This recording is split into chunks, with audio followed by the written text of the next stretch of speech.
오늘도 클릭해주셔서 감사합니다. 구독과 좋아요 부탁드립니다.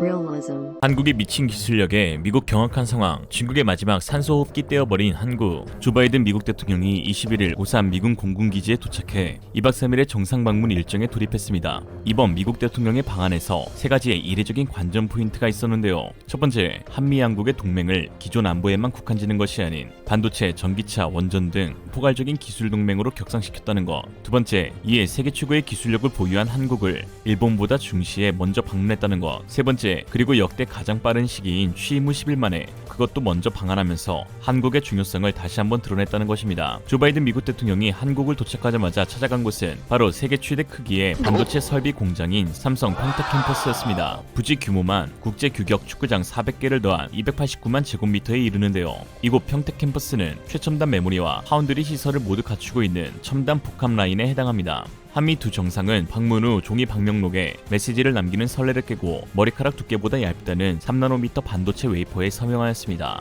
이에 미래경제 안보 핵심인 반도체 분야에서 한미 양국이 굳건한 동맹국이라는 점을 강조하면서 동시에 삼성전자의 독보적인 반도체 기술을 전 세계에 홍보하는 효과도 거두었는데요. 특히 바이든 대통령이 공장을 돌아보다 갑자기 발걸음을 멈추며 엄지를 치켜 세웠던 곳이 있습니다. 바로 평택 반도체 공장 3라인이었는데요. 이곳에서 3나노 최첨단 미세 공정을 목격한 바이든은 삼성의 첨단 기술에 놀라움을 나타냈습니다.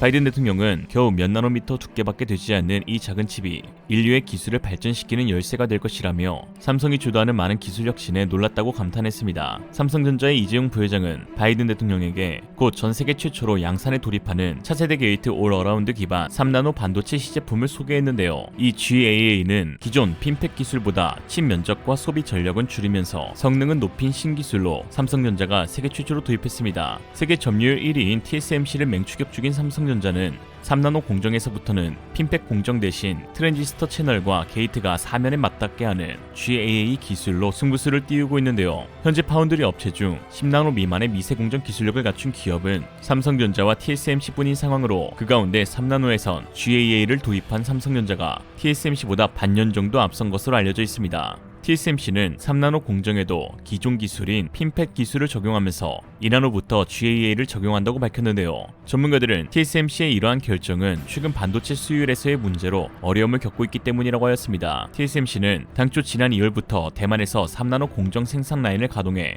오는 7월부터 3나노 기술이 적용된 인텔, 애플 등의 반도체를 양산할 계획이었지만 수율 확보에 어려움을 겪으며 추후 개발 일정에도 차질이 불가피해졌습니다. 이 업계에서는 삼성전자의 GAA 공정이 TSMC와의 기술 격차를 단숨에 좁히는 승부수가 될 것으로 보고 있습니다. 미국은 반도체 연구개발, 설계, 장비에서는 세계 시장을 이끄는 선두주자이지만 생산 시설이 부족하다는 평가를 받고 있습니다. 이에 한국과 대만 등 세계 반도체 생산을 주도하는 우방국과 함께 안정적인 반도체 공급망을 구축하고 더 나아가 중국의 추격을 견제하려는 구상을 세우고 있는데요. 세계 패권의 핵심인 5나노 이하 최첨단 반도체의 생산 및 설계를 한 번에 모두 수행 가능한 종합 반도체 업체는 한국의 삼성전자가 유일합니다. 미국이든 중국이든 한국의 삼성전자와의 협력이 아니고서야 기술 패권을 얻을 수가 없다는 것이죠. 이들 국가가 패권을 유지하려면 한국을 반드시 자기 편으로 잡아야 한다는 뜻입니다. 그러나 오늘로써 한미 양국의 기술 동맹이 선언되면서 중국은 발칵 뒤집혀졌는데요. 중국 공영 황구15 영문판 글로벌타임스는 미국은 지정학적으로나 경제적으로 중국을 견제하기 위해 전 세계 첨단 공급망 강화 노력을 다하고 있다며 중국과 미국 간 반도체 산업의 전쟁은 불가피하다고 보도했습니다.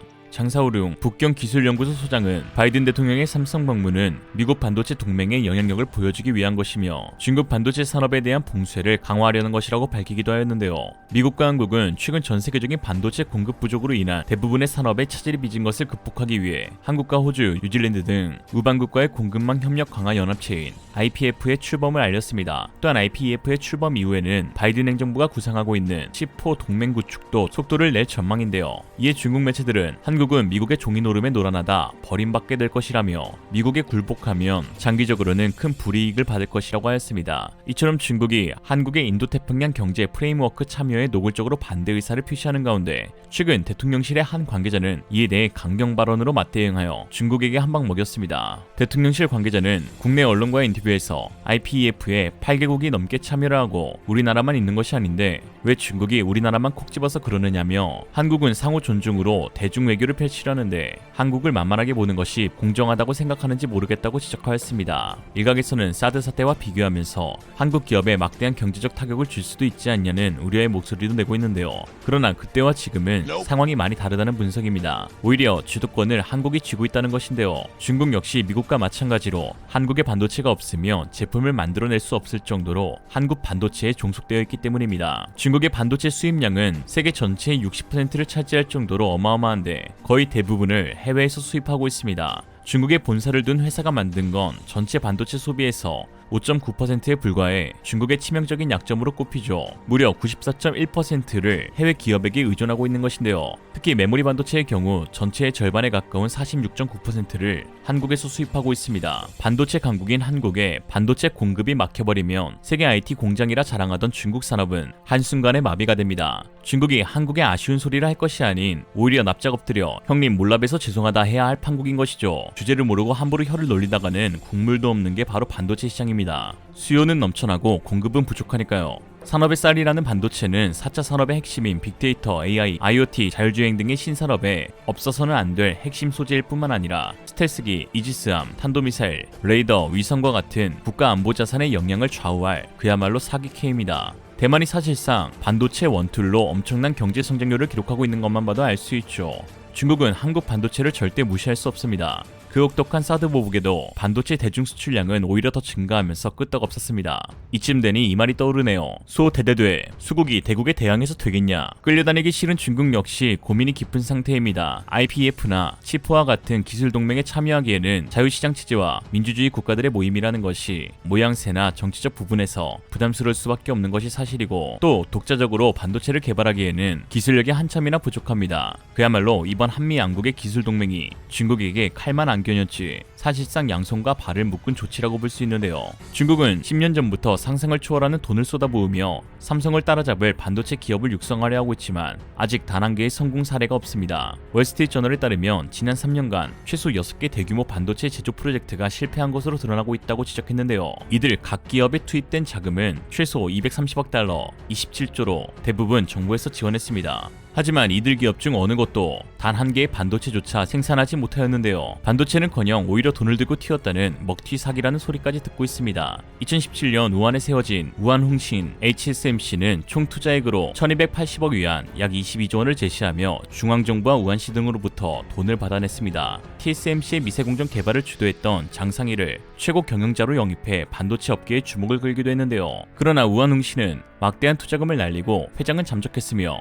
20일 나노 반도체조차 생산하지 못하고 파산하였습니다. 이 밖에 QXIC나 청두거신, 하이안더와이, 난징더커마 등 역시 수억 달러의 정책 자금을 투입했으나 성과를 내지 못하고 있습니다. 이들 업체는 삼성쯤은 3년이면 따라잡는다며 큰소리쳤던 것과는 달리 애초에 어떤 기술도 보유하지 않았던 것으로 드러나 정부의 반도체 지원금을 노린 사기극이라는 지적이 지속적으로 제기되었습니다. 이런 상황 가운데 중국이 반도체 공급망 불안을 해소할 수 있는 방법은 딱 두 가지입니다. 하나는 한국과의 공조를 통한 안정적인 공급망을 확보한다. 다른 하나는 대만을 침공해 TSMC를 자국 회사로 만들어버린다 입니다. 대만 침공이야 늘상 시기를 두고 계속 이야기가 나오고 있지만 사실상 대만 침공은 미국과의 전쟁을 벌이겠다는 뜻이고 한국과의 공조밖에 답이 안 나오는 상황인데, 이 루트가 최근 한미 양국의 기술 동맹으로 인해 막혀버렸으니 중국이 발작을 일으킬 수밖에 없는 것이죠. 얼꽃이다. 중국이 할 수 있는 거라곤 강경 발언, 우려 표출, 작심 비판, 과도 같은 협박성 멘트뿐인데 이마저도 중국의 당당한 외교를 펼치겠다는 한국 정부의 기조에 막혀